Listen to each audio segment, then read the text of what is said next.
So the year was 1987, or 97, I'm sorry, 97. And this was the gun digest that I first had. And when I first seen it, I seen this picture here.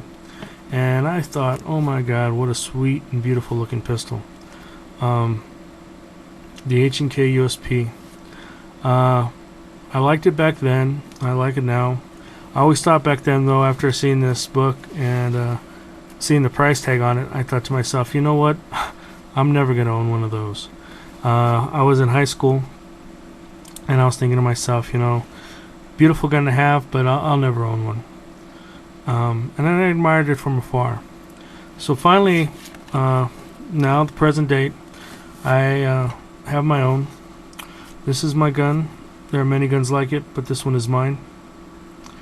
And what a gun. This is the H&K USP 40 caliber, made by Heckler & Koch, or Heckler & Koch, or however the hell you want to say it. But H&K. It's a beautiful made pistol. Elegant, sweet, sexy. A streamline, knock 'em dead, beautiful looking gun. This is carrying a and this is a aircraft aluminum rail adapter. I think it's made by NC Star rail adapter. It's a really nice little rail adapter. I like it a lot. First off, let me clear the gun for you. Nothing in the magazine, but it is carrying a snap cap inside. There it goes. I'll put that out. A little snap cap. Don't shoot your guns without a little snap cap in there. At least it's recommended.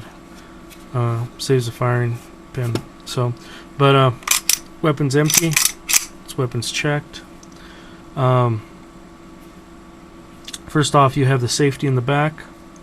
You have fire. Yeah, up for safe, and all the way down for the decocker. I'll decock your weapon. Note that it doesn't fully sit when it's decocked. It doesn't. The hammer doesn't fully sit into the like the fire. Like when you fire the pistol.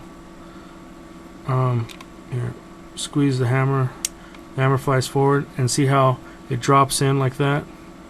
Now, when you decock it, it sort of sits up a little bit, so you can pull back faster, I assume. But yeah, so the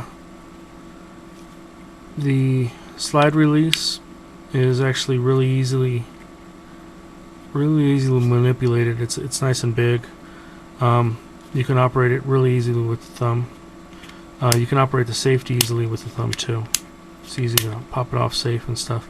I don't use the safety that much, but you know, it's there. The magazine release is really interesting and different. Some people don't like it. I know that some other people on YouTube have said that they really don't like the mag release on this. Me, myself, I love it.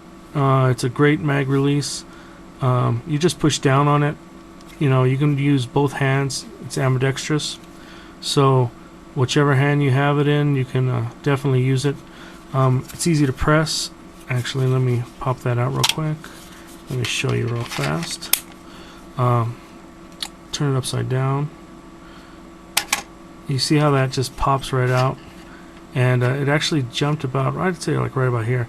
The magazine release, or the ejection, is really smooth. I mean, it pops them out really nice.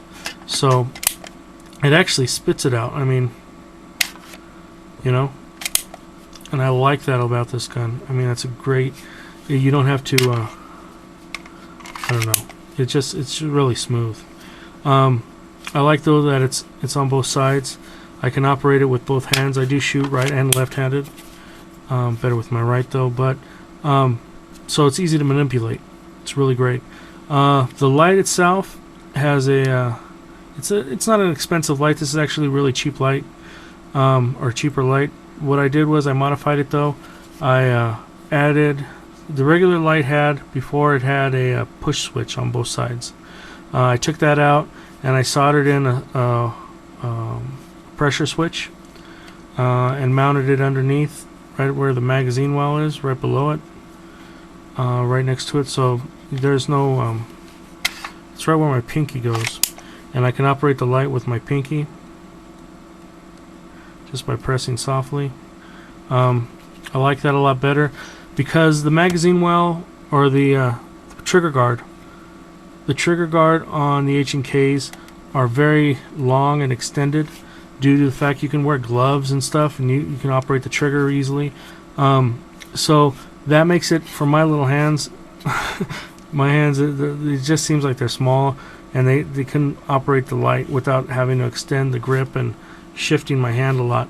So what I did was I soldered that wire in and led the wire down underneath the grip, the whole grip, and mounted it to the bottom of that. And it's actually taped underneath here. And people complain about like the whole grips, that they slide sometimes on the H&Ks, or sometimes on their guns and stuff. They'll get a little condensation in there or something like that in between the plastic and stuff, and it'll move around. I found that if you put electrical tape around that and then put the whole grip on, it doesn't slide or maneuver at all. It won't shift on you. I mean, it can if you really wrench it, but if you just move it and stuff, it won't shift on you too much. So you can cut it up and make it look nice and stuff. It sticks out a little bit right there, but yeah, it works good with that. And then it keeps the wire, down on the front of the gun, and makes it easy to manipulate and stuff with my little finger. So the reason I went with that too is because H&K lights use those old bulbs, and I didn't like that. I like the Cree LED in there, and it's about I think this one's rated about 60 lumens, so it works fine for a room, lighting up a room and stuff. It throws a nice beam out, and it's a white beam, and it's really crisp and sharp and stuff at night. Other than that, the H&Ks are really a great gun, beautiful gun, German engineering at its finest. The sights on it are really nice. I like the sights on it. That front post is really big, and you can really see it really good. You get a good sight picture and stuff really easily. The ejector works really nice on the gun. Overall, it's a great pistol. I mean, if you get a chance to shoot one, I highly recommend it.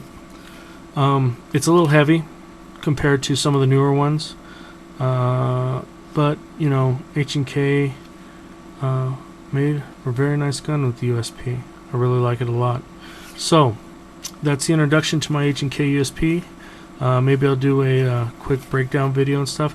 Oh, one other thing that I noted, that the magazines are all plastic, and these ones are 10 rounders. Just because I got them when I purchased the gun, it was a while back, and the Brady Bill was still active at that time. So it was a 10-round magazine.